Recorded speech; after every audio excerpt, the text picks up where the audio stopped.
Em Brasília, 19 horas. Está no ar a Voz do Brasil. As notícias do governo federal que movimentaram o país no dia de hoje.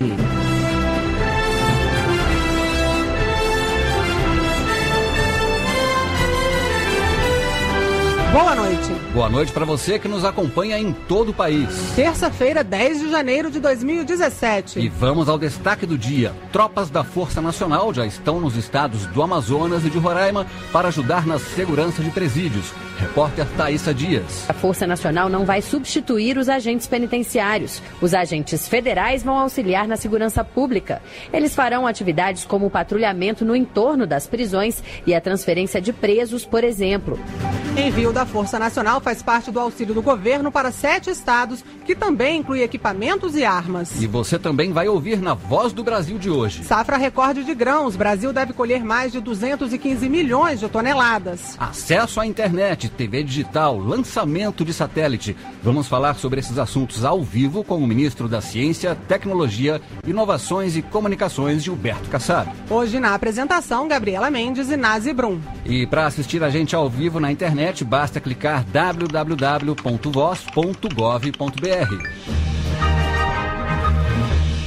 Você sabia que das 10 empresas mais valiosas do mundo, 5 são da área de tecnologia?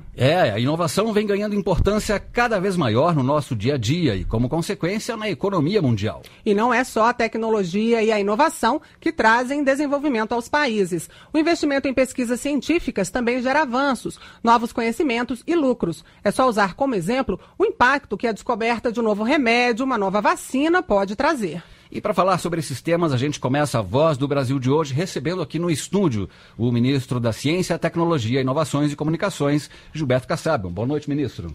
Boa noite a todos os ouvintes. Uma alegria estar aqui conversando com vocês.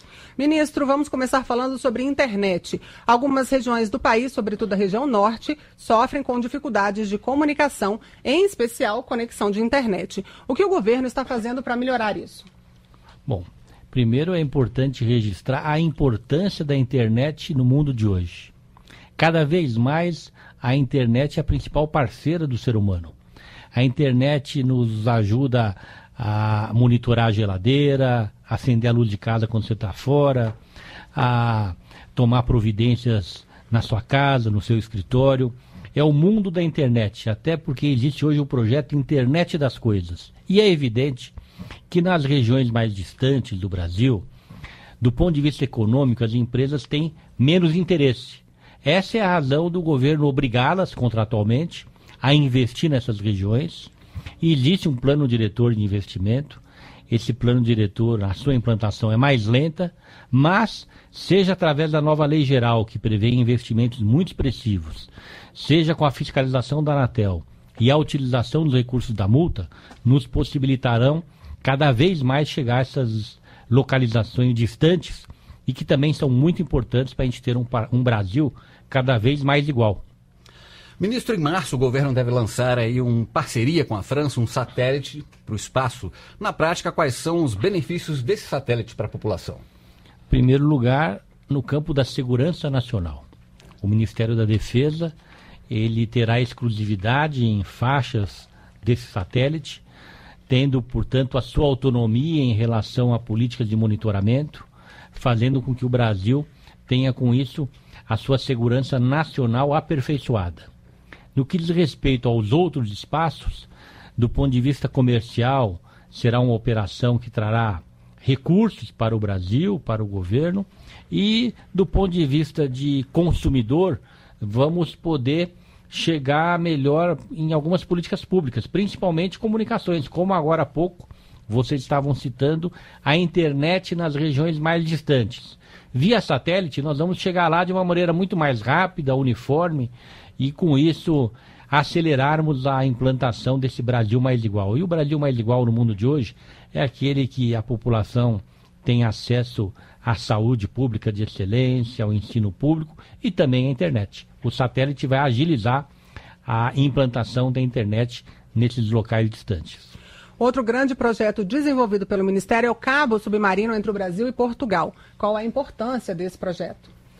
é um projeto de redundância, não é? É um projeto que nos permite, como eu dizia agora há pouco, trazer mais segurança para as nossas informações, para a nossa internet, trazer, enfim, a possibilidade do Brasil cada vez mais ocupar no cenário da economia mundial e da tecnologia um espaço de destaque. Agora, ministro, um assunto que tem impacto direto na população. Como é que está o processo de desligamento da TV analógica em todo o país? E que balanço que o senhor faz dessa medida? Nós estamos aqui em Brasília. Há algumas semanas, Brasília suspendeu o sistema analógico. Hoje, 100% das pessoas em Brasília só têm acesso à TV digital. Já tínhamos, na cidade de Rio Verde, em Goiás, no ano passado, proporcionado também essa migração. Foi um piloto. E agora, São Paulo e outras localidades do Brasil. Está previsto para março em São Paulo. Existe um rigoroso controle mediante pesquisas que indicam quando atingiu todos os lares do percentual de 93%, para que possamos fazer essa migração. Mas a experiência de Brasília foi muito bem sucedida. Vocês que nos ouvem aqui em Brasília sabem disso, não tivemos um único problema. As operadoras estão felizes, as operadoras de radiodifusão também. E agora, muito confiantes com o êxito da experiência de Brasília, que nós vamos ter o mesmo êxito em São Paulo e nas outras localidades que sofrerão dessa migração a partir desse ano. E, ministro, está no Congresso Nacional o projeto de lei que muda a Lei Geral de Telecomunicações. O que a nova lei representa na vida das pessoas e quando essas melhorias começarão a ser percebidas? Antes de falar da lei, só complementar a questão da migração, é importante registrar a qualidade do sistema digital, né? A nitidez, e isso faz com que o usuário tenha um melhor serviço. Não é? Hoje as pesquisas já têm sido feitas junto aos usuários, mostram que eles estão apaixonados pelo sistema digital. Isso vai acontecer em todo o Brasil. Voltando agora a essa sua última pergunta, a Lei Geral de Telecomunicações é uma lei muito importante para o país. Há 25 anos atrás, no governo do então presidente Fernando Henrique, nós tivemos naquele governo algumas marcas importantes. O Plano Real, que trouxe conquistas importantes, a estabilidade econômica e também a Lei Geral de Telecomunicações. Hoje o Brasil é um país avançadíssimo em relação às telecomunicações. Quem diria que nós teríamos aí hoje os iPhones, os iPads, essa relação tão próxima com todos por conta desses equipamentos, dessa tecnologia. O telefone fixo, a gente nem se lembra às vezes que ele existe. Eu sempre cito o meu caso. Meu apartamento em São Paulo, às vezes moro num prédio, eu quero falar com o porteiro, em vez de eu falar com o porteiro através do interfone, eu falo através do celular. Porque eu sei que às vezes não está na portaria, então eu já ligo do meu celular para o celular dele. Essa lei geral, ela vai proporcionar ao governo brasileiro contar com recursos muito expressivos, vindo da telefonia fixa, em especial fruto da avaliação do patrimônio que compõe hoje essa telefonia, parte do patrimônio que deverá no ano de 2025 ser devolvido para o governo brasileiro, mas esse patrimônio, na medida que o tempo passa, ele vai perdendo o seu valor. Há alguns anos atrás ele era 100 bilhões de reais, segundo especialistas da Anatel. Hoje, muito possivelmente, segundo esses especialistas, ele está avaliado em aproximadamente 20 bilhões de reais. Alguns dizem 100 bilhões de reais como se isso fosse uma crítica. Seria maravilhoso se valesse 100 bilhões de reais, porque a contrapartida de investimento é equivalente ao valor do patrimônio. Então seria ótimo, porque teríamos 100 bilhões de investimentos, principalmente em banda larga, levando a internet, que estávamos conversando agora há pouco, a muito mais lugares do que tem hoje. Então, essa nova lei, ela prevê a modernização, prevê o aproveitamento desse patrimônio enquanto ele vale alguma coisa, porque até 2025 ele vai perder muito valor, até porque ele trata apenas de telefonia fixa e não telefonia móvel, e com isso, podendo o brasileiro, o usuário do sistema de telecomunicações, contar com esses investimentos para melhorar a qualidade do serviço.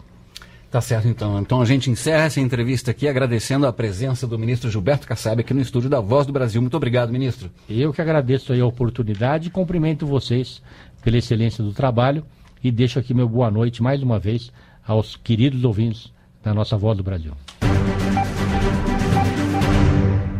Tropas da Força Nacional chegaram hoje aos estados do Amazonas e de Roraima. O envio atende pedidos dos 2 estados para melhorar as penitenciárias. Mato Grosso do Sul, Acre, Tocantins e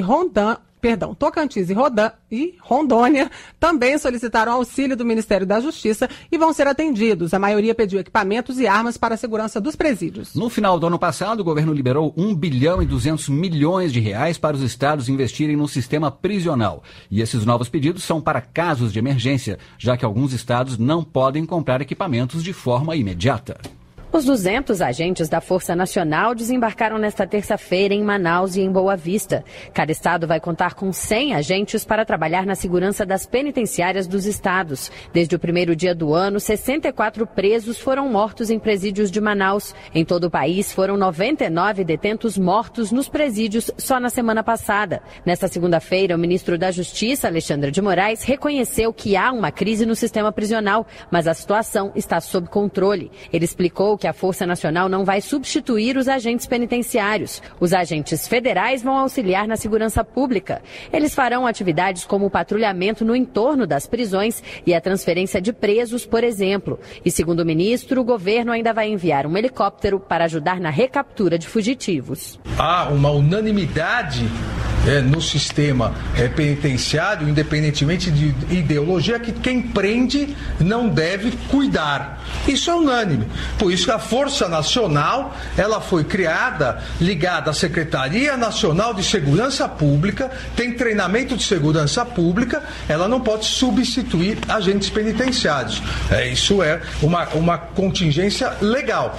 O perímetro dos presídios, o apoio à recaptura de presos, o apoio, inclusive, à escolta e guarda de presos para irem ao fórum ou de um presídio para o outro, e isso a Força Nacional pode realizar, e é isso que foi definido tanto agora para Roraima quanto Amazonas. E outros estados também vão receber a ajuda do governo federal. Mato Grosso do Sul, Mato Grosso, Acre, Tocantins e Rondônia solicitaram outros tipos de auxílio. Rondônia pediu equipamentos e armas, além de apoio em transferência de presos ainda em análise pelo Poder Judiciário. O estado do Acre pediu auxílio na transferência de 15 presos, já autorizada pela Justiça. Mato Grosso do Sul também solicitou ajuda para transferir presos, mas dos 22 detentos que o estado pretende transferir, apenas 7 já foram autorizados pela Justiça.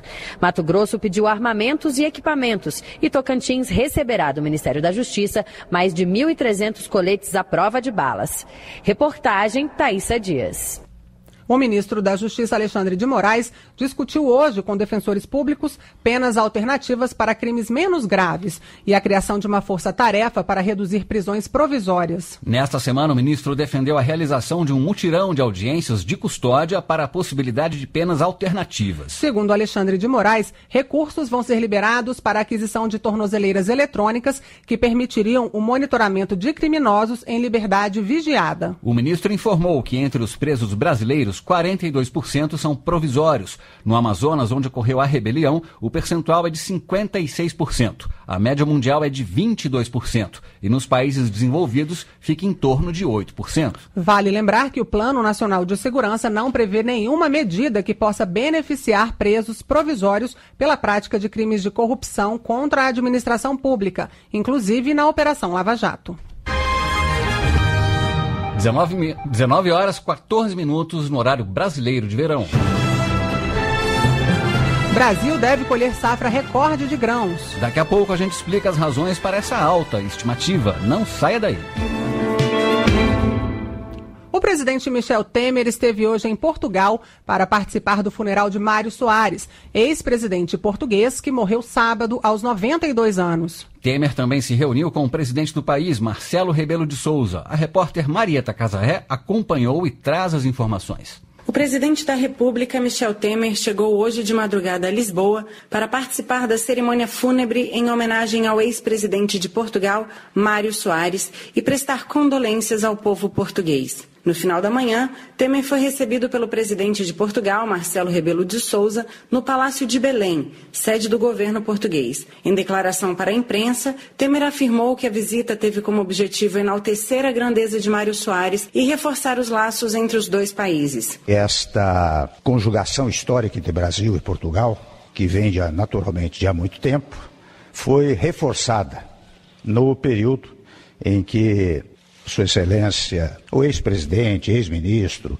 ex-parlamentar, Mário Soares, intensificou enormemente as relações com o nosso país. No início da tarde, Temer e outros chefes de Estado seguiram para o Mosteiro dos Jerônimos para participar das últimas homenagens a Soares. Após a cerimônia, Temer se dirigiu para a base aérea Figo Maduro, de onde retornou para o Brasil. Mário Soares faleceu no último sábado, aos 92 anos. Ele teve uma extensa carreira política, tendo sido ministro dos Negócios Estrangeiros, presidente e primeiro-ministro de Portugal. De Lisboa, Portugal, Marieta Casarré.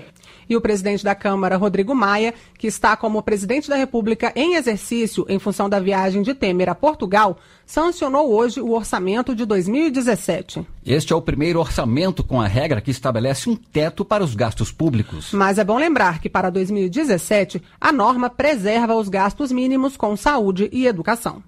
A lei orçamentária traz a estimativa de que este ano o Produto Interno Bruto, que é a soma dos bens e serviços produzidos no país, cresça 1,6%. Já a inflação deve ficar em 4,8%. Este é o primeiro orçamento aprovado com um teto para os gastos públicos. A regra, sancionada em dezembro, limita o crescimento das despesas públicas à inflação do ano anterior. Saúde e educação só vão ser atingidos pela nova regra no ano que vem. O orçamento de 2017 amplia em aproximadamente 10 bilhões de reais os recursos previstos para a saúde. Com isso, as despesas na área devem ultrapassar os 115 bilhões de reais. O salário mínimo também teve aumento e subiu para R$ 937. O orçamento vai ser publicado no Diário Oficial desta quarta-feira. Luana Karen, para a Voz do Brasil.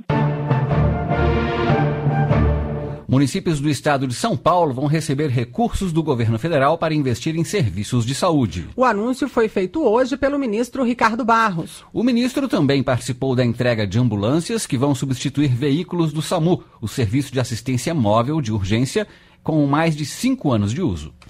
O ministro da Saúde, Ricardo Barros, anunciou a liberação de recursos para serviços que estavam em funcionamento sem a contrapartida federal, só para regularizar o financiamento de centros de atenção psicossocial, CAPs, e a assistência especializada e de média complexidade, por exemplo, são 234 milhões de reais. Em 193 municípios do estado de São Paulo, esses serviços estavam funcionando graças a recursos empenhados pelas próprias prefeituras. Além disso, 28 unidades de pronto atendimento, UPA, passam a receber verba federal para custear as atividades. São 51 milhões de reais por ano.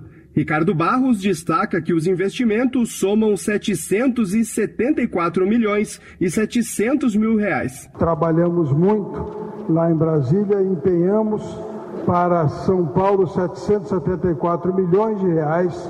539 milhões são emendas parlamentares e 234 milhões são habilitações de serviços, esses custeio permanente. Enquanto os serviços estiverem operando, nós estaremos pagando esses recursos. Então, é muito recurso que os deputados, através das suas emendas, trazem para o Estado e que representam a prioridade de cada município. O prefeito sempre pede aquilo que é mais importante. À tarde, o ministro participou da cerimônia de entrega de novas ambulâncias do Serviço de Atendimento Móvel de Urgência SAMU para municípios de São Paulo. A ação faz parte de um programa de renovação da frota do SAMU, anunciado ontem pelo presidente Michel Temer. Vão ser substituídas 340 ambulâncias em 19 estados. Ricardo Barros entregou 81 novas ambulâncias para 57 cidades do estado. Para entrar em contato com o SAMU, basta ligar para o número 192. Reportagem Leonardo Meira. Safra recorde de grãos. Essa é a estimativa tanto da Conab, a Companhia Nacional de Abastecimento, quanto do IBGE. Na Conab, a estimativa de produção de grãos é de mais de 215 milhões de toneladas, um aumento de mais de 15% em relação à safra anterior. O IBGE estima a safra em quase 214 milhões de toneladas, 16% maior que a de 2016. Todas as regiões devem apresentar aumento na produção, destaque para soja, milho e feijão. O secretário de Política Agrícola do Ministério da Agricultura, Nery Geller, explica os motivos para essas estimativas. Ela se sustenta em dois fatores. O primeiro delas é a produtividade, a incorporação de tecnologia, mas principalmente o clima, que está bastante favorável. E a segunda é a área também, mais a área incorporada ao sistema de produção de grãos.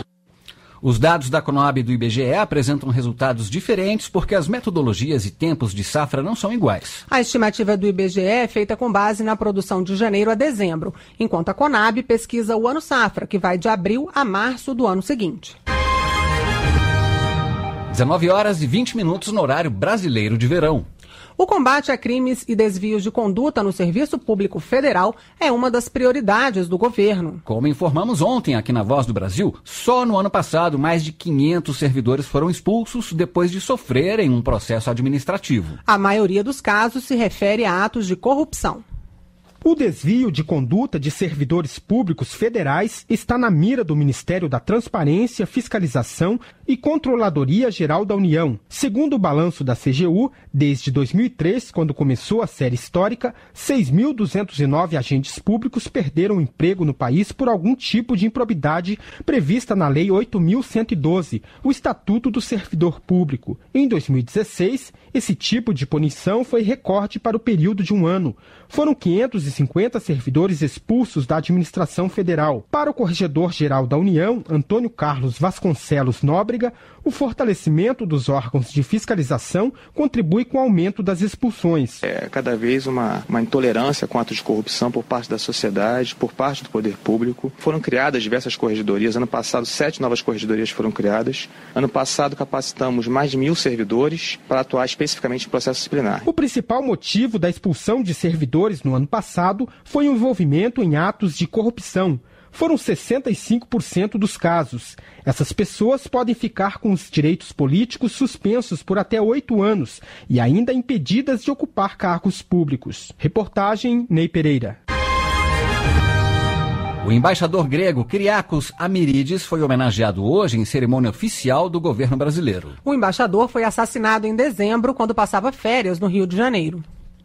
A cerimônia fúnebre foi realizada na base aérea do Aeroporto Internacional do Rio de Janeiro, o Galeão, e contou com a participação de autoridades civis e militares, além de amigos e familiares do embaixador grego Kyriakos Amiridis. Em discurso, o embaixador José Antônio Marcondes de Carvalho, que representou o presidente Michel Temer na cerimônia, transmitiu as condolências em nome do povo e do governo brasileiros. Reitero nossas mais sinceras condolências e solidariedade ao governo e ao povo da Grécia. Amiridis servia no Brasil pela segunda vez. O diplomata comandava a embaixada grega em Brasília desde janeiro do ano passado e, de acordo com o Ministério das Relações Exteriores, vinha realizando intenso trabalho para o aprofundamento das relações entre os dois países. A polícia investiga a participação da mulher do diplomata e do amante dela no crime. De acordo com o presidente Michel Temer, as autoridades brasileiras competentes estão conduzindo rigorosa investigação para esclarecer as circunstâncias do crime e julgar os responsáveis. Reportagem Natália Mello.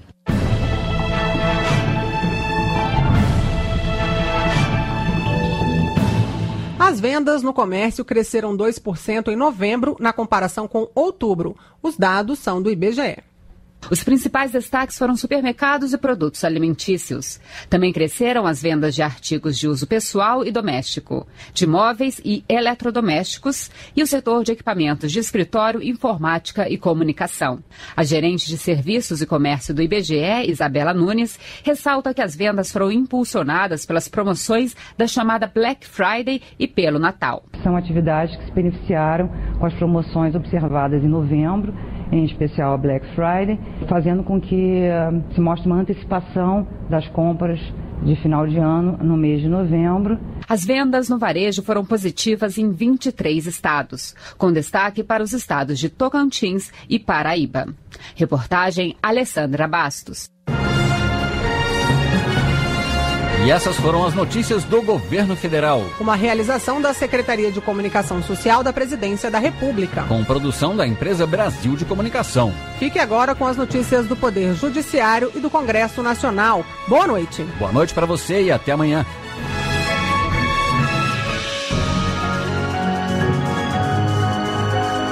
Brasil, ordem e progresso.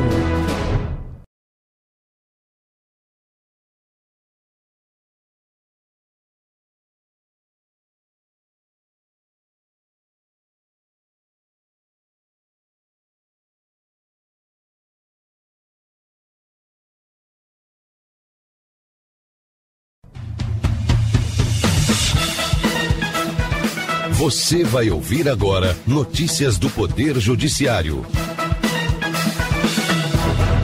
Supremo Tribunal Federal garante prosseguimento de concurso para cartórios na Bahia. Comerciante que agrediu a esposa em Minas Gerais deve continuar preso. Médico que não cumpria carga horária em Instituto Federal tem bens bloqueados pela Justiça. Agora em Brasília, 7h25. Boa noite, eu sou Uliana Gomes. E eu sou o Arthur Filho.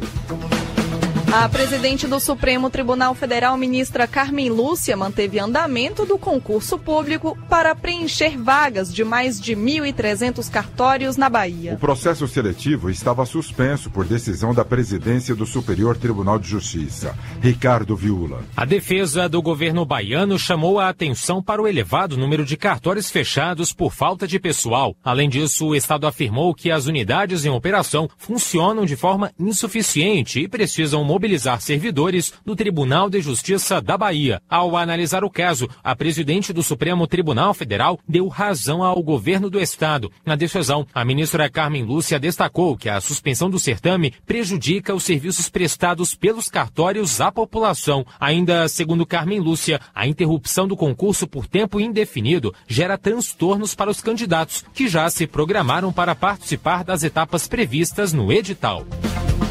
Superior Tribunal de Justiça mantém prisão de comerciante que agrediu a esposa. O caso aconteceu na cidade mineira de Três Corações. Fátima Uchoa. O agressor foi preso em flagrante no último mês de dezembro após agredir a esposa, que é delegada de polícia. Ele também agrediu uma segurança do clube e um homem que tentaram intervir na situação. Ao final, ameaçou as vítimas. O caso, filmado e reproduzido na TV e nas redes sociais, chamou a atenção como mais um exemplo de violência contra as mulheres. A defesa do agressor alegou falta de requisitos para a conversão da prisão em flagrante em prisão preventiva. A liminar em habeas corpus foi negada pela presidente do Superior Tribunal de Justiça, ministra Laurita Vaz. Assim, o homem deve continuar preso. As questões centrais do habeas corpus ainda serão analisadas pela 6ª turma do STJ, com relatoria do ministro Antônio Saldanha Palheiro. Justiça Federal bloqueia bens de médico que não cumpria a carga horária de atendimentos em instituição de ensino em Minas Gerais. A decisão atende a pedido do Ministério Público Federal. Ana Gouveia. De acordo com a ação, o médico assumiu cargo no Instituto Federal de Minas Gerais em 1997, com carga horária de 20 horas semanais. Mas vem descumprindo o horário, trabalhando apenas a metade do expediente. O profissional afirmou que cumpria a outra metade em um hospital no qual possui consultório particular, atendendo alunos e servidores que necessitassem de atendimento quando ele não estivesse na instituição de ensino. Mas para o MPF houve improbidade administrativa, pois recursos públicos foram usados para pagar um servidor que deixava de cumprir a jornada de trabalho enquanto se dedicava a atividades no setor privado. O diretor do Instituto e o coordenador de assistência estudantil, que tinham conhecimento dos fatos, também tiveram bens bloqueados pela Justiça Federal. O valor da indisponibilidade é de R$ 716 mil. Empresário gaúcho é condenado por omitir informações fiscais. A decisão é da Justiça Federal em Porto Alegre. Carlos Ribeiro. De acordo com o processo, o sócio-administrador de uma indústria de panelas de alumínio omitia informações sobre contribuintes individuais que prestavam serviço para a empresa. O objetivo era reduzir a contribuição previdenciária, o que configura fraude tributária. A defesa alegou que a empresa estava em grave situação econômica e, assim, o fato não seria ilícito. Mas para o julgador do caso, dificuldades financeiras não justificam a ação deliberada de omitir dados fiscais. Proprietário de rebanho deve pagar R$40 mil de indenização a motorista. O condutor sofreu acidente provocado por animais na pista. O proprietário do gado afirmou que o acidente ocorreu porque o motorista estaria conduzindo o veículo acima da velocidade permitida. Mas para o juiz do caso, houve omissão e negligência do dono, que não adotou medidas para impedir que os animais ficassem soltos.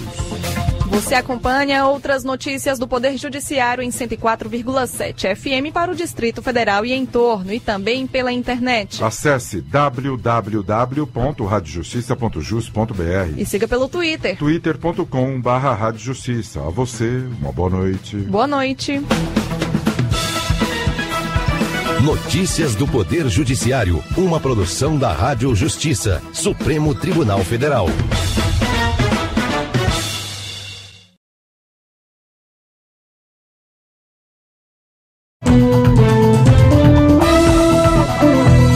Está no ar, o Jornal do Senado. Simone Tebet afirma que regulamentação da audiência de custódia pode reduzir o número de presidiários. Vanessa Graziotin quer penalizar quem proibir ou constranger a amamentação em locais públicos. Álvaro Dias cobra do governo mais incentivos ao agronegócio. Estes são os destaques de hoje do Jornal do Senado, que começa agora. Boa noite. Boa noite. As chacinas em presídios do Amazonas e de Roraima, que provocaram a morte de cerca de 95 detentos, motivaram juízes a determinar a soltura de presos que não ofereciam riscos à sociedade. No final de 2016, o Senado aprovou um projeto que regulamenta a audiência de custódia. A proposta, que aguarda análise dos deputados, estabelece o prazo máximo de 24 horas para uma pessoa presa em flagrante ser apresentada ao juiz. Na oportunidade, o magistrado decidirá pela manutenção ou não da prisão, com base na legalidade e necessidade de manter a pessoa encarcerada. A reportagem é de Gustavo Azevedo. A senadora Simone Tebet, do PMDB de Mato Grosso do Sul, que relatou a iniciativa, destacou que o Brasil tem hoje cerca de 620 mil detentos e que um preso espera até 6 meses para a primeira audiência. Para ela, a iniciativa vai esvaziar os presídios. É óbvio que nós estamos preocupados com aquele que é encarcerado, que hoje se encontra numa cela onde cabem 4, 30, às vezes 40 pessoas. Mas, na realidade, a nossa preocupação, acima de tudo, é com a justiça e com a sociedade. De acordo com o projeto, a polícia deve apresentar o detento ao juiz no prazo de até 24 horas, na presença de um advogado ou defensor público, para que se decida sobre a manutenção ou não da prisão. Em casos excepcionais, o prazo poderá ser estendido para até 72 horas. A proposta, que ainda prevê que a audiência poderá ser feita por videoconferência em localidades em que não houver juiz, aguarda análise na Câmara dos Deputados. O Senado Federal pode facilitar o acesso aos chamados medicamentos órfãos, usados no tratamento de doenças raras ou negligenciadas. Vários projetos com esse objetivo estão em discussão no Congresso Nacional, como informa o repórter George Cardim. Um projeto já aprovado pelo Senado e em discussão na Câmara dos Deputados cria uma política nacional de atenção às pessoas com doenças raras e facilita o registro e o acesso aos chamados medicamentos órfãos, usados no tratamento de doenças raras ou negligenciadas. Estas doenças afetam até 65 pessoas a cada 100 mil habitantes e são causadas principalmente por alterações genéticas, alergias e infecções. O pequeno número de doentes afasta o interesse dos fabricantes de remédios, prejudica a qualidade de vida dos pacientes e aumenta o custo dos tratamentos, como explicou a senadora Ana Amélia, do PP do Rio Grande do Sul. Tal denominação decorre do fato de a indústria farmacêutica ter pouco interesse financeiro em desenvolver e comercializar esse tipo de produto por ser destinado a um número muito restrito de pacientes. Outro projeto do senador Álvaro Dias, do PV do Paraná, facilita a importação por empresas ou para uso individual de remédios órfãos ou compostos que ainda não existem no Brasil. Se o produto já tiver registro na União Europeia ou nos Estados Unidos, não precisa passar pelo crivo da Anvisa. O senador Ronaldo Caiado, do Democratas de Goiás, lamentou que hoje as famílias têm que recorrer ao jeitinho para trazer esses remédios. As pessoas e familiares pedindo a outros que moram nos Estados Unidos para que possam trazer esses medicamentos, enfim, dando espaço para a clandestinidade, dificultada cada vez mais a área burocrática. Já o Supremo Tribunal Federal analisa recursos que questionam a obrigatoriedade de o Estado fornecer às pessoas que recorrem ao Judiciário medicamentos de alto custo. Na prática, os ministros devem decidir se qualquer pessoa, independentemente da renda, poderá ser beneficiária e se qualquer medicamento poderá ser solicitado, mesmo que não esteja na lista do Sistema Único de Saúde ou que não tenha sido registrado pela Agência Nacional de Vigilância Sanitária. E foi justamente a falta de aprovação da Anvisa que fundamentou o deferimento de liminar pelo Supremo Tribunal Federal, que suspendeu a eficácia da lei que liberou a distribuição da fosfoetanolamina,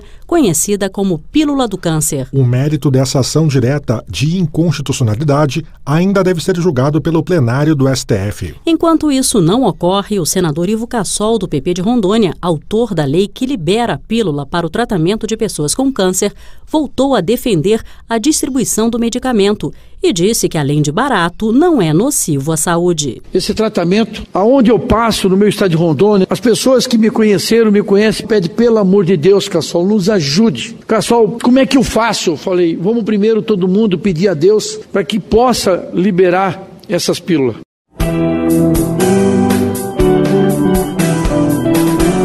O senador Hélio José, do PMDB do Distrito Federal, chamou a atenção para as mortes por suicídio e alertou que os números revelam que a questão deve ser tratada com cuidado. De acordo com profissionais da saúde, o suicídio envolve 4 sentimentos: depressão, desesperança, desespero e desamparo. Segundo informações repassadas por Hélio José, uma pessoa se suicida a cada 40 segundos no mundo, 30 por dia no Brasil e 10 por mês no Distrito Federal. A coisa é muito grave e nós temos que cuidar dessa questão. Isso sem contar os casos mascarados nas estatísticas nebulosas, como, por exemplo, o suicídio de crianças e as mortes que parecem acidentais, mas são intencionais, lamentavelmente. E seguiu para análise da Comissão de Constituição e Justiça projeto da senadora Vanessa Graziotin, do PCdoB do Amazonas, que penaliza quem proibir ou constranger quem amamenta em locais de uso coletivo,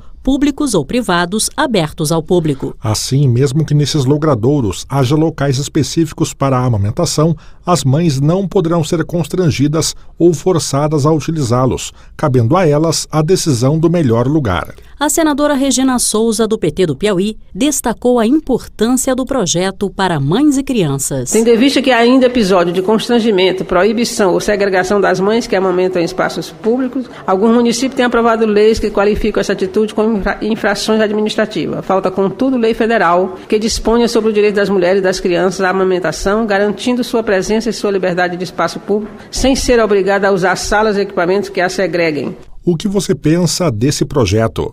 Ligue para a Rádio Senado no 0800 61 22 11 e deixe sua opinião, sugestão ou crítica.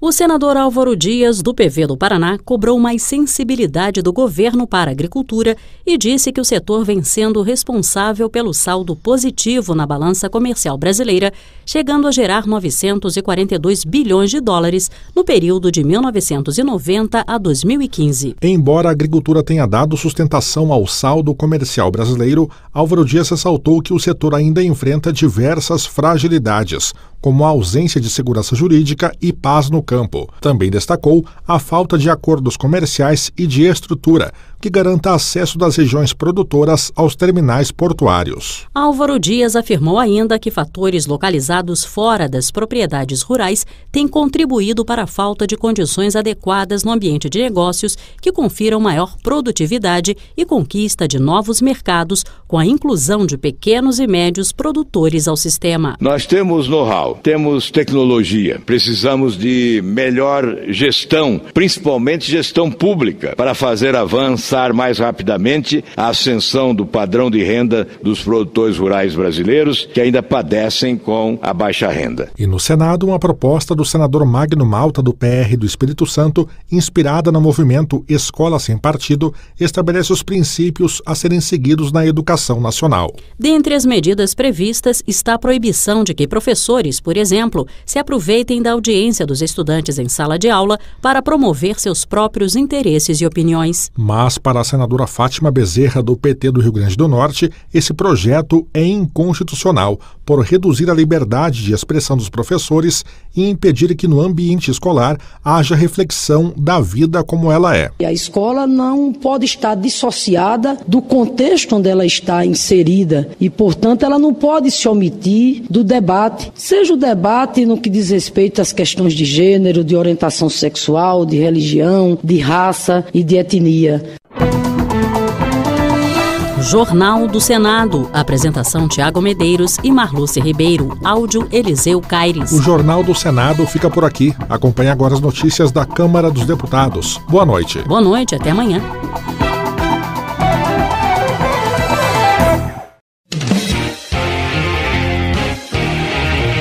Jornal Câmara dos Deputados.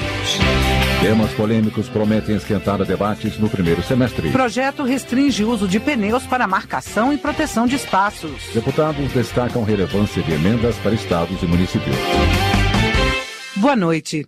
Fábio Ramalho, do PMDB Mineiro, ressalta que 2 obras importantes foram contempladas com recursos de emendas da bancada de Minas Gerais no Congresso para o orçamento de 2017. Segundo Fábio Ramalho, a duplicação de trecho da BR-381 entre Nova União e Itabira e a pavimentação de parte da BR-367, que atravessa o Vale do Jequitinhonha, foram incluídas na estimativa de gastos públicos deste ano. E no orçamento nós alocamos 340 milhões para a BR-381, que é o que ela suporta fazer no ano de 2017, e alocamos 60 milhões para a 367, para que essa rodovia, que já tem mais de 50 anos de construção, seja concluída. É uma região mais pobre, uma região do Vale do Jequitinhonha e do norte de Minas. É uma rodovia que começou com JK. A bancada do Maranhão, na Câmara Federal, vai destinar recursos de emendas dos deputados para concluir a primeira etapa de duplicação da BR-135, única via de acesso à capital, São Luís, e ao porto de Itaqui. Atuante na cobrança e na fiscalização da duplicação da rodovia, Hildo Rocha, do PMDB, ressalta que a importância da estrada para o Maranhão e o grande número de acidentes justifica a urgência nas obras que, segundo ele, estão adiantadas. Vai ser duplicada da cidade de São Luís até Bacabeira e de Bacabeira até a cidade de Miranda do Norte. A primeira etapa já está em construção, está bem adiantado. Estamos atentos para que ela seja inaugurada de acordo com o cronograma, na época certa, assim como também conseguimos recursos para que essa obra da segunda etapa seja realizada. Hildo Rocha lembra que a licitação para executar as obras da segunda etapa no trecho que vai de Bacabeira a Miranda do Norte foi realizada no mês de dezembro. O orçamento da União de 2017 prevê a aplicação de 15 milhões de reais na construção do projeto básico do Canal do Sertão Baiano.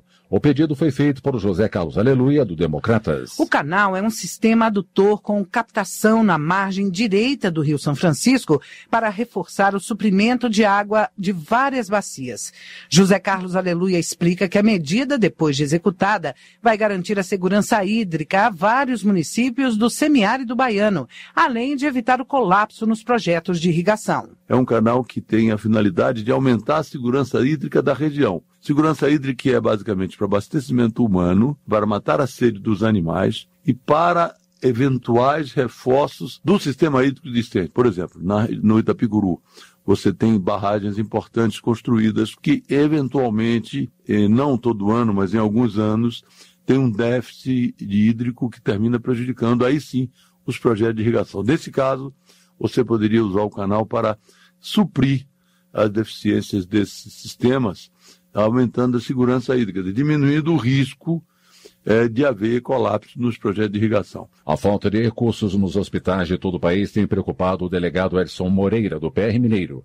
Ele entende que as emendas parlamentares podem reforçar o orçamento dos hospitais e, certamente, garantir um melhor atendimento para a população. E a bancada de Minas Gerais destinou emendas para várias regiões do estado. Delegado Edson Moreira ressalta que, com o aporte de recursos, os hospitais poderão oferecer um serviço mais eficiente. A grande deficiência da saúde pública é a falta de equipamentos, é a falta de verba. Nós estamos fazendo o seguinte, encaminhando emendas principalmente para Belo Horizonte, Itabira, Vale do Aço, sul e norte de Minas e região central. Mas é importante levar essas emendas para que elas sejam bem aproveitadas pelas instituições que carecem de equipamentos. Por exemplo, a falta de tomógrafos, a falta de aparelhos de radiografias que precisam ser saneados. E a única maneira de sanear isso aí é as emendas parlamentares. A Comissão Mista de Combate à Violência contra a Mulher aprovou emendas ao orçamento para destinar recursos aos serviços de atendimento em todo o país. Relatora da comissão, Conceição Sampaio, do PP do Amazonas, detalha como será aplicada a verba aprovada. Nós conseguimos 3 pontos importantes, que é justamente recursos na ordem de 180 milhões para o combate à violência contra a mulher. Conseguimos um recurso na ordem de 120 milhões para a construção da Casa da Mulher Brasileira nos estados brasileiros e mais uma outra ação importante no valor de 100 milhões de reais para os incentivos à política de autonomia às mulheres. A deputada ressalta que o objetivo é consolidar uma rede de enfrentamento à violência contra a mulher nas unidades da federação. Conceição Sampaio acredita que os recursos aprovados vão garantir novos locais de atendimento, contribuindo para a construção de políticas de valorização e defesa da mulher. Saúde. A Comissão de Seguridade Social e Família da Câmara aprovou o projeto de Carmen Zanotto, do PPS de Santa Catarina, que reconhece o paciente renal crônico com os mesmos direitos legais das pessoas com deficiência, inclusive para fins de aposentadoria. A proposta considera como paciente renal crônico aquele que apresenta paralisia total dos rins, com necessidade de hemodiálise ou diálise peritoneal. A deputada defende a garantia dos direitos a essa parcela da população. Por que ele é importante? Porque as pessoas que dependem do serviço de hemodiálise 3 vezes por semana ou da diálise peritoneal, que também é feita 3 vezes por semana no seu domicílio, é uma pessoa que tem as suas condições de mobilidade e de trabalho absolutamente limitadas. Muitas pessoas, para fazer uma hemodiálise, saem do interior de uma região para ir para o centro daquela região, para o serviço de referência. Com isso, levando de 2 a 3 horas até chegar no serviço, mais 4 horas de hemodiálise. Então, a gente precisa assegurar a este conjunto da população os mesmos direitos da pessoa com deficiência. O projeto de Carmen Zanotto, que tramita em caráter conclusivo, tem que ser aprovado ainda pelas comissões de Finanças e Tributação e de Constituição e Justiça.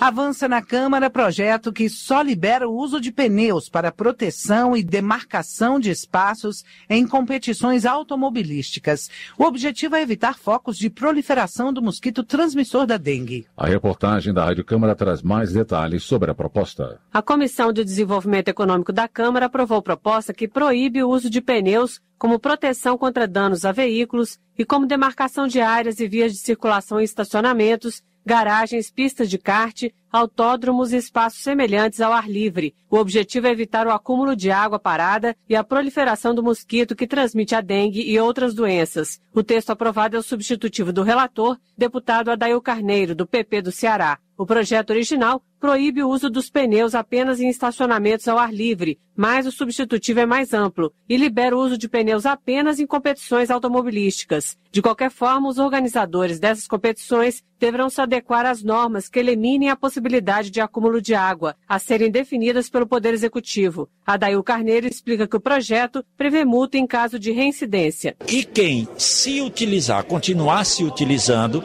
será penalizado com uma multa de R$ 1.000 a cada pneu encontrado de maneira irregular diante desse nosso projeto. Virgílio Quintão, que gerencia uma pista de kart em Brasília, afirma que não conhece outro meio de garantir a segurança da atividade sem o uso dos pneus. Ele explica que já existe um cuidado para evitar água parada. Periodicamente é feita a pulverização, são mais de 5.000 pneus. Cada pneu tem 8 furos, 4 embaixo, 4 em cima, exatamente para ver o escoamento da água. O infectologista Alexandre Cunha explica os cuidados para prevenir a proliferação do mosquito. Pode ser um recipiente de plástico parado, uma garrafa PET, pode ser uma poça d'água que não seja limpa.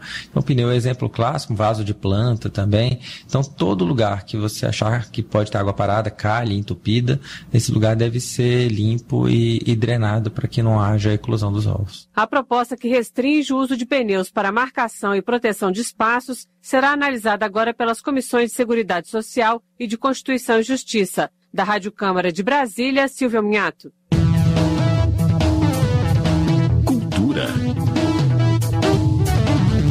Está em análise na Câmara a proposta de Dagoberto, do PDT de Mato Grosso do Sul, que veda a captação de recursos públicos a projetos culturais que apresentem forte potencial lucrativo ou que possam atrair investimentos privados independentes dos incentivos fiscais concedidos pela União. A iniciativa modifica a Lei Rouanet para favorecer, de acordo com Dagoberto, os artistas em início de carreira e que ainda não têm projeção no cenário nacional. Quem tem um forte potencial lucrativo, ou seja, de cantores já consagrados, de artistas consagrados, né, e que eles conseguem, inclusive, financiamento privados para isso. Então, ele não precisa da lei.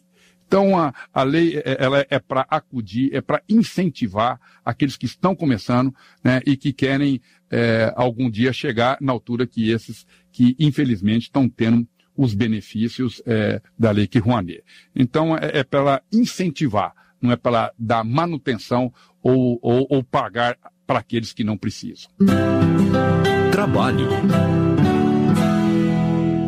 Já está pronta para ser votada no plenário da Câmara a proposta de emenda à Constituição que insere no quadro em extinção da administração federal pessoas que tenham mantido qualquer tipo de relação de trabalho entre 1988 e 1993 com os ex-territórios de Roraima e do Amapá. De acordo com Carlos Andrade, do PHS de Roraima, o texto do Senado foi aprimorado na Comissão Especial da Câmara, incluindo também os servidores da administração indireta. Esse é um processo que já demanda aproximadamente 28 anos. O Senado Federal iniciou com a PEC 199 e ela trouxe para a gente uma oportunidade de nós regularizarmos essas pessoas. Nós, deputados, apresentamos na Comissão Especial 12 emendas para fazer uma melhoria do texto e contemplar todas as categorias e atualmente ela foi contemplada, foi aprovada na comissão especial. Os servidores daquele estado de Roraima e do Amapá, eles estão contemplados da administração direta e da administração indireta. A expectativa de Carlos Andrade é a de que a proposta de emenda constitucional seja votada e aprovada no mês de fevereiro. Projeto de José Stedley, do PSB Gaúcho, que regulamenta o exercício da atividade profissional do técnico em biblioteconomia, já foi aprovado na Câmara e está em debate no Senado. Ele explica a importância da iniciativa. Com a regulamentação, os governos podem, a partir disso, fazer concursos para esses profissionais. Importante esclarecer que eles serão supervisionados por bibliotecários de nível superior. Investir na educação, na formação, é criar uma nova nação, com novos governantes, mais democrática, participativa e, acima de tudo, soberana. Presidente da Frente Parlamentar em Defesa da Biblioteca Pública, José Stedley, reitera que é preciso discutir o papel estratégico da biblioteca pública na formação intelectual do cidadão e também debater políticas públicas de criação, modernização e capacitação técnica da biblioteca pública e de seus profissionais, para garantir à sociedade acesso amplo e irrestrito à leitura. Economia.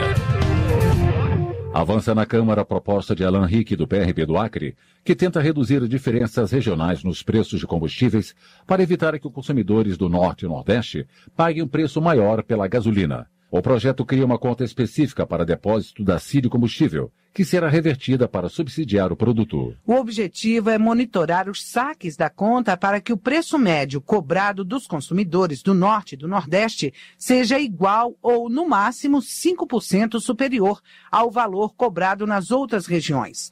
Alan Rick defende a aprovação do texto. Nós precisamos de regras mais claras. Esse é um problema que afeta todos os brasileiros. E nós temos que ter um combustível mais barato em todo o Brasil. O Brasil precisa adequar-se às regras da OPEP. Quando o barril do combustível cai lá fora, tem que cair o preço do combustível no Brasil. As nossas regras são muito esdrúxulas. Então a nossa proposta vai ao encontro disso, de que aqueles estados que mais sofrem com esses preços abusivos possam ter o mínimo de compensação através do fundo da CID, que foi criado para isso, subsidiar o preço de frete e transporte, para que tenha um combustível menos desigual às demais regiões do Brasil. Agricultura.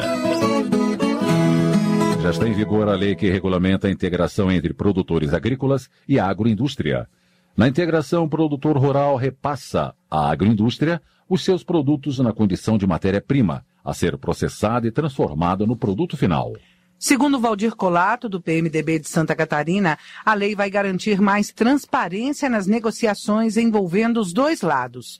O deputado acrescenta que, a partir de agora, os produtores poderão discutir melhor o preço do produto antes de fechar um contrato. E agora a lei define como devem ser os contratos na contratação da atividade, como também no desenvolvimento da atividade, dando direitos e deveres para cada um. Então, os agricultores agora poderão discutir ponto a ponto as suas questões, os seus produtos, o valor que recebe, o seu trabalho e colocar na mesa transparentemente entre produtores e indústria tudo aquilo que é de interesse desses dois setores, que realmente vai dar uma revolução na agricultura brasileira. Valdir Colato acrescenta ainda que a lei prevê a criação do Fórum Nacional da Integração e das comissões de acompanhamento, desenvolvimento e conciliação da integração, com representantes dos dois segmentos para facilitar a negociação sobre os contratos. Desenvolvimento regional. As constantes chuvas, as más condições de moradia e a permanência de famílias em locais com risco de desmoronamento são fatores que, segundo Altineu Cortes, do PMDB do Rio de Janeiro, influenciaram a iniciativa de recriar o Programa Federal que visa minimizar impactos de catástrofes climáticas. No nosso estado do Rio de Janeiro, nós tivemos há alguns anos atrás uma tragédia de uma dimensão enorme, muitas vidas se perderam e nós tivemos aí, através de solicitações, essa iniciativa para recriar o programa de obras para controlar a erosão, enfim, combater esses possíveis desastres naturais que possam ocorrer na nossa região. Segundo o parlamentar, se o programa for implantado, recursos poderão ser liberados imediatamente, em casos de emergência. Altineu Cortes ressalta também a possibilidade da utilização da verba federal para ações preventivas. Ele acrescenta que o programa visa atender todo o Brasil e não apenas o Rio de Janeiro. Votação. A eleição da nova mesa diretora em 2 de fevereiro será o primeiro passo para definir a distribuição das comissões da Câmara dos Deputados para este ano, a partir dos blocos partidários que serão formados. Temas polêmicos prometem esquentar o debate em várias comissões da Casa. Saiba mais sobre as perspectivas de votação na reportagem da Rádio Câmara. Vários temas polêmicos serão analisados por comissões especiais, criadas quando o assunto deve ser discutido por mais de 3 comissões de mérito ou quando há uma alteração constitucional. Esses assuntos se somam à reforma da Previdência e às mudanças trabalhistas, principal foco do plenário no primeiro semestre. Uma das propostas busca endurecer a pena de adolescentes infratores e rever medidas socioeducativas previstas no Estatuto da Criança e do Adolescente, o ECA. O deputado Aliel Machado, da Rede do Paraná, é o relator do texto na comissão especial, espera votar e aprovar o relatório ainda em março. Nosso desafio nesse momento é atender o anseio da sociedade de atualizar essas regras previstas no ECA, melhorar a participação da família, a obrigação da participação da família na educação e na criação desse jovem, desse adolescente, e também discutir a implantação do Lei de Sinase, que é uma lei específica que regulamenta as regras dentro do Estatuto da Criança e do Adolescente, que foi implantada também há 5 anos e hoje ainda não é uma realidade igualdade em todos os estados da federação. A criação do programa Escola Sem Partido deve ser um dos principais temas nas discussões sobre educação neste ano. A proposta obriga as escolas a respeitar as convicções do aluno, de seus pais ou responsáveis. Pelo texto, os valores de ordem familiar têm precedência sobre a educação escolar nos aspectos relacionados à educação moral, sexual e religiosa. O relator, deputado Flavinho, do PSB paulista, acredita que o debate na comissão será acalorado, pois há propostas antagônicas em discussão. Um dos pontos mais críticos, mais polêmicos, é da liberdade do professor, a liberdade de expressão do professor dentro da sala de aula. Qual é o limite dessa liberdade? É o que nós vamos discutir. Outro tema polêmico, a legalidade do aborto no Brasil, deve vir na discussão do projeto que amplia o período de licença maternidade para as mães de bebês prematuros. A comissão especial foi instalada por decisão do presidente da Câmara, Rodrigo Maia, depois que o Supremo Tribunal Federal, o STF, entendeu em uma ação julgada em novembro que não é crime a interrupção da gravidez até o 3º mês. O entendimento de parlamentares que compõem a comissão é que o STF agiu no lugar do Legislativo de elaborar leis e feriu a Constituição. Há ainda a proposta que institui um novo Código Comercial e reúne normas para regular os direitos e obrigações das empresas, atualmente previstas no Código Civil e em legislação esparsa. O texto chegou a ficar pronto para votação no meio de 2016, mas foi retirado a pedido do governo e de empresas. Outra comissão vai discutir texto que estabelece regras para tratamento e proteção de dados pessoais. As novas medidas de segurança pretendem evitar acessos não autorizados a essas informações. Da Rádio Câmara de Brasília, Thiago Miranda. Termina aqui o Jornal Câmara dos Deputados. Uma boa noite para você. Boa noite a todos e até amanhã. Voz do Brasil. De segunda a sexta, às 19 horas. Boa noite.